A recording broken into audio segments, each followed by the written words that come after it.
One of the Nuggets' more successful G League projects in recent years, Young, has signed an Exhibit 10 contract with the Miami Heat. Young went undrafted last season before signing with the Nuggets. He was waived but played with Denver's G League affiliate, the Grand Rapids Gold, and played his way onto the all-rookie team. The Miami Heat and Young have agreed to a deal, league sources told at Hoops Hype. Young will compete for a two-way spot. He appeared in 6 games for the Chicago Bulls and averaged 21.7 points, 7.0 assists, 4.5 rebounds, and 1.9 steals in 43 G League games played last season. Young started in college for Charlotte, then Maryland, but at just 6 feet 1 inch, there were doubts about his role in the NBA. He played well enough in the G League, but the Nuggets have shown that they want wing-sized players who can shoot and play defense with their two-way spots. He didn't fit that mold, and with the Nuggets' newly added depth, Young likely never would have gotten a real shot to prove himself in Denver. He latched on with the Bulls in February and made his NBA debut, but was waived in July. Now, he has a chance to go to training camp in Miami and prove himself. He'll be able to fight for one of the Heat's two-way spots and perhaps, eventually, make his way to the NBA roster. The Heat have a great history of developing players, and they are lacking the depth and assets to truly compete.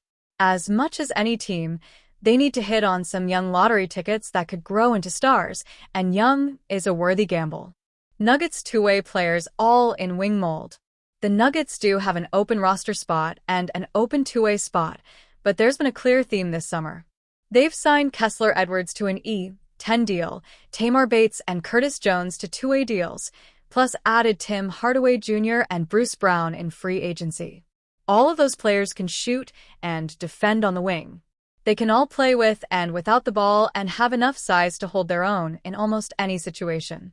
With Nikola Jokic and, to a lesser extent, Jamal Murray in tow, it makes perfect sense for Denver to build around them with as many 3 and D type players as possible.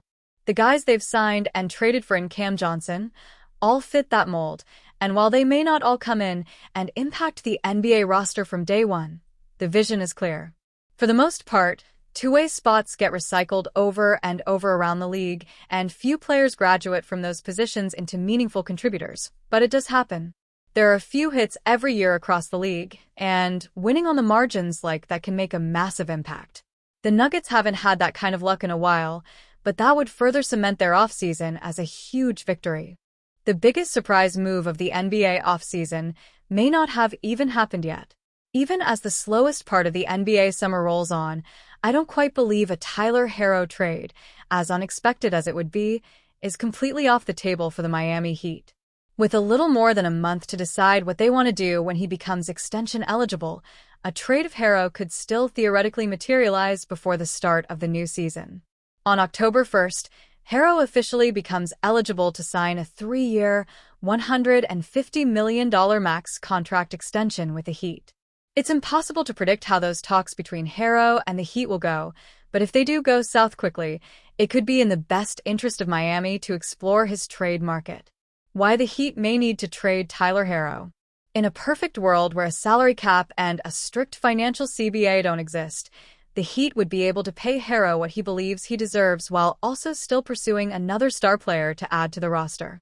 However, we don't live in a perfect world, and I'm not sure how feasible it would be for the Heat to sign Herro to a rich extension and then still have room to pursue another big-name player over the next couple of seasons, especially considering Bam Adebayo is already sitting on a max contract extension himself.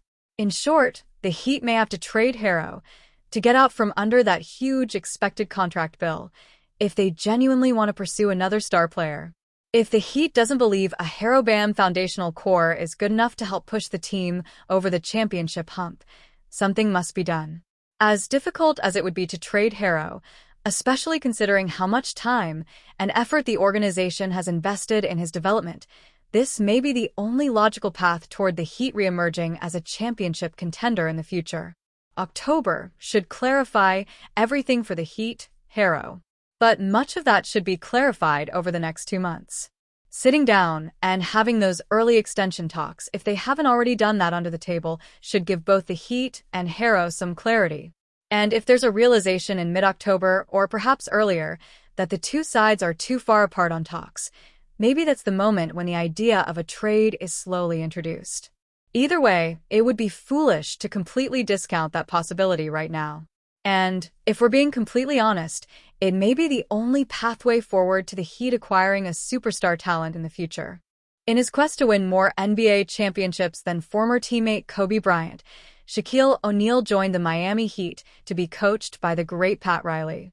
In 3.5 seasons, the Diesel fulfilled his promise of winning a championship when he and the young franchise star Dwayne Wade combined to lift the 2006 edition of the Larry O'Brien Trophy. The following season, the Heat endured a disappointing run after O'Neal struggled with injury. When he returned, Wade's injury compounded matters, and they became the first champions in 50 years to be swept in the first round. The next season, the big Aristotle again struggled with injury and poor form. At one point, Pat Riley believed his center was faking injuries to avoid playing. Then, in February 2008, Shaquille O'Neal's relationship with the Godfather came to a critical juncture, as he revealed on the Straight Game podcast. Jason Williams came half a second late, and he was like, "Hey man, you need to get out." And I told him, "Nah, he's not getting out." Then he said, "Well, you get out," and I said, "Expletive, put me out." So we got into a little scuffle, and the next day I was traded. Shaquille O'Neal revealed. The four-time champion was standing up for a tardy Jason Williams. Even if Pat Riley was just the head coach at the time, he would not tolerate that tardiness or a superstar who felt his coach was being unrealistic. He had enough power at the Miami Heat to effect change. O'Neal was famously traded away to the Phoenix Suns, and that was the start of the end of his career.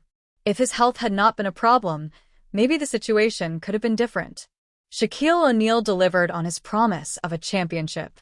Shaquille O'Neal delivered 3 straight championships for the Los Angeles Lakers. He was the Finals MVP in each of them and was, without a doubt, the best player in the league. But the purple and gold franchise leaned towards the younger Kobe Bryant. That was a shot at the ego of the big man, and he asked to be moved to another team. When he first arrived amidst a lot of fanfare, he promised the massive crowd assembled that he would bring a championship to the city of Miami. It was just an expansion franchise and had not become a serious threat yet. Along with Dwayne Wade, the duo went on to famously win the 2006 title despite being the underdogs to Dirk Nowitzki's Dallas Mavericks. He would have liked to win 1 or 2 more, but health issues sped up his decline. By the time he was traded away to the Suns, the Diesel was not the all-dominating behemoth he once was. Shaquille O'Neal gets a shout-out from Magic Johnson. Shaquille O'Neal's health and sometimes questionable decisions might have cost him a few championships. Even then, he has built a legacy that will keep him entrenched as one of the greatest ever to touch a basketball. This was Hall of Famer Magic Johnson, who wrote that caption to a video clip showing him and the big Aristotle at an event. The two were smiling as photographers took pictures. Other than multiple NBA titles, the two also have something else in common: their astute business sense. Both are successful in their ventures, and combined have a net worth of approximately $2 billion. The two have been savvy at finding the next great opportunity and have become an inspiration for Black athletes in the NBA and other sports.